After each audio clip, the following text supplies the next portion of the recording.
Hello दोस्तों, नमस्कार। आप सभी का स्वागत है। और इस वीडियो के अंदर हम पढ़ने वाले हैं, पहाड़ों की सैर पढ़ने वाले हैं और पहाड़ों पे चढ़ने में क्या कठिनाइयाँ आती है और साथ में भारत की जो प्रमुख महिला पर्वतारोही हैं वो कौन कौन है, इन सभी चीज़ों की चर्चा करेंगे। रीट लेवल फर्स्ट के अंदर जोड़ा गया टॉपिक है और अगर आप ये वीडियो पूरी देख लेते हो तो निश्चित रूप से आपको इस टॉपिक के अंदर कोई भी समस्याओं का सामना नहीं करना पड़ेगा और जितने भी इससे प्रश्न पूछेंगे जाएंगे एक या दो आप सही करके आओगे।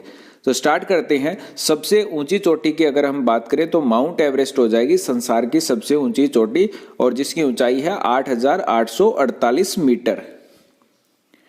कहाँ पे स्थित है? नेपाल और तिब्बत की सीमा पर स्थित है। और सबसे पहले इसके बारे में जानकारी किसने दी थी? सर जॉर्ज एवरेस्ट ने दी थी कि सबसे जो ऊंची चोटी है दुनिया की वो कौन सी हो जाएगी, और उन्हीं के नाम पर माउंट एवरेस्ट नाम रखा गया था। किसके नाम पर? सर जॉर्ज एवरेस्ट के नाम पर। इसके अलावा अगर हम बात करें तो पहाड़ों पर चढ़ना अत्यंत मुश्किल और जोखिम भरा है।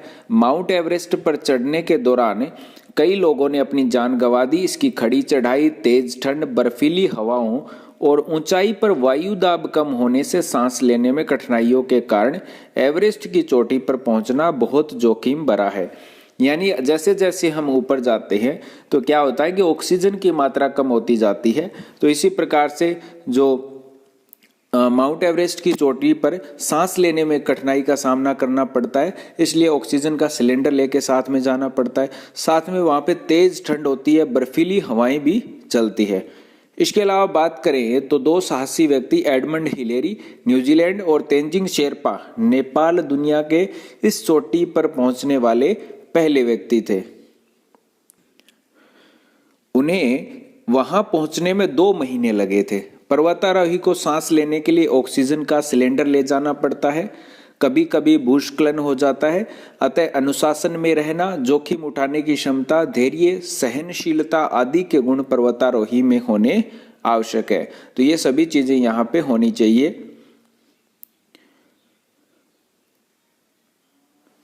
तो इसके अलावा बात करें, बर्फीले पहाड़ों पर चढ़ते समय पर्वतारोही अपने साथ विशेष प्रकार के उपकरण ले जाते हैं जिनकी सहायता से बर्फीले पहाड़ों पर चढ़ने में कठिनाई कम होती है। उनके जूतों में लगे नुकीले कीले बर्फ पर फिसलने से उनका बचाव करती हैं। और इसके बाद बात करते हैं जो पहाड़ों पर चढ़ने वाली प्रमुख जो साहसी महिलाएं हैं उनकी कहानी देखते हैं। सबसे पहले हम बात करेंगे प्रेमलता अग्रवाल के बारे में। तो प्रेमलता अग्रवाल का जन्म कहाँ पे हुआ? जुगतलाई, जमशेदपुर, झारखंड के अंदर इनका जन्म हुआ। इन्होंने 48 साल की उम्र में माउंट एवरेस्ट के शिखर को छूने का गौरव हासिल किया। वहीं 50 वर्ष की उम्र में उत्तरी अमेरिका के अलास्का के माउंट मैकिनले को फतेह करने की नई उपलब्धि भी इन्होंने हासिल की। इस पर्वत पर चढ़ने वाली वे पहली भारतीय महिला हैं। उन्होंने 35 वर्ष की उम्र में पहली बार पर्वतारोहण से नाता जोड़ा। बेशंद्री पाल के मार्गदर्शन और प्रोत्साहन से ये नेपाल की एशियन ट्रेनिंग कंपनी की देखरेख में शुरू हुए माउंट एवरेस्ट अभियान की अंतर्राष्ट्रीय दल की हिस्सा बन गई। तो यहाँ पे आप देख सकते हो प्रेमलता अग्रवाल, इनका जन्म हुआ था जुगतलाई, जमशेदपुर, झारखंड के अंदर और 48 वर्ष की उम्र में इन्होंने माउंट एवरेस्ट के शिखर को छूने का गौरव हासिल कर लिया था। और अगर आपसे पूछे कि अमेरिका के अलास्का यानी माउंट मैकिनले को फतेह करने वाली एकमात्र भारतीय महिला कौन है, तो वो हो जाएंगी प्रेमलता अग्रवाल। इसके बाद बात करते हैं संतोष यादव के बारे में बात करते हैं। तो संतोष यादव का जो जन्म है हरियाणा के रेवाड़ी जिले के गांव जोनियावास में हुआ था। कहाँ पे हुआ था? रेवाड़ी जिले के जोनियावास गांव, जो कि हरियाणा के अंदर है। और उन्होंने महारानी कॉलेज जयपुर से शिक्षा प्राप्त की और 20 वर्ष की आयु में वह माउंट एवरेस्ट पर चढ़ने वाली सबसे कम उम्र की प्रथम महिला है। अगर आपसे प्रश्न पूछे कि सबसे कम उम्र की प्रथम महिला कौन सी है जिन्होंने माउंट एवरेस्ट को फतेह किया, तो वो हो जाएंगी संतोष यादव।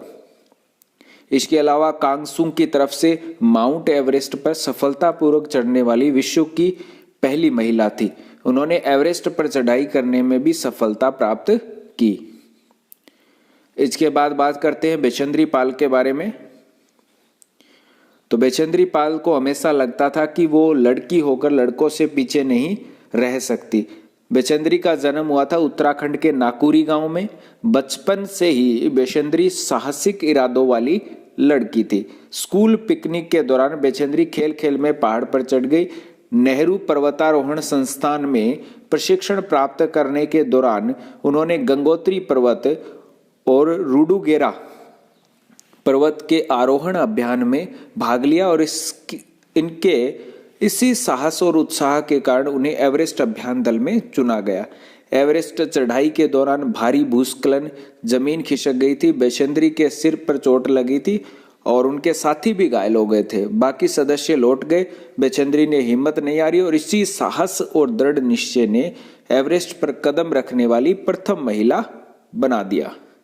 तो अगर आपसे पूछे कि भारत की प्रथम महिला कौन है जिन्होंने एवरेस्ट को फतेह किया, तो आपका आंसर आएगा यहाँ पे बेचेंद्री पाल। सबसे कम उम्र की पूछे तो आपको आंसर देना है संतोष यादव। और माउंट मैकिनेले को फतेह करने वाली महिला का अगर आपसे नाम पूछे तो आपको आंसर देना है प्रेमलता अग्रवाल। तो कई पर्वतारोही दल पर एवरेस्ट पर चढ़ने का प्रयास करते हुए प्लास्टिक की वस्तुएं अपने साथ ले जाते हैं और वहीं पर छोड़ देते हैं, तो कचरा बढ़ता है और पर्यावरण को नुकसान भी होता है। तो इस प्रकार से आपके जो सिलेबस के अंदर है वो एक तो जो पहाड़ों पर चढ़ने समय कठिनाइयां और उनके जो साधन है, क्या क्या चीजें काम में आती है, वो आपको यहाँ पे बतानी होगी। तो एक नॉर्मल टॉपिक है, कोई ज्यादा इसमें कठिनाई आपको नहीं आएगी। तो ये थी आपके लिए कुछ महत्वपूर्ण जानकारियां। अगर आपको वीडियो पसंद आई तो लाइक ज़रूर कीजिएगा, शेयर कीजिएगा और साथ में अपने सभी दोस्तों के साथ व्हाट्सएप, फेसबुक, जहां पर भी आप हैं उस सभी जगह पर शेयर कीजिए और साथ में चैनल को ज़रूर सब्सक्राइब कर लीजिए। जय हिंद, वंदे मातरम।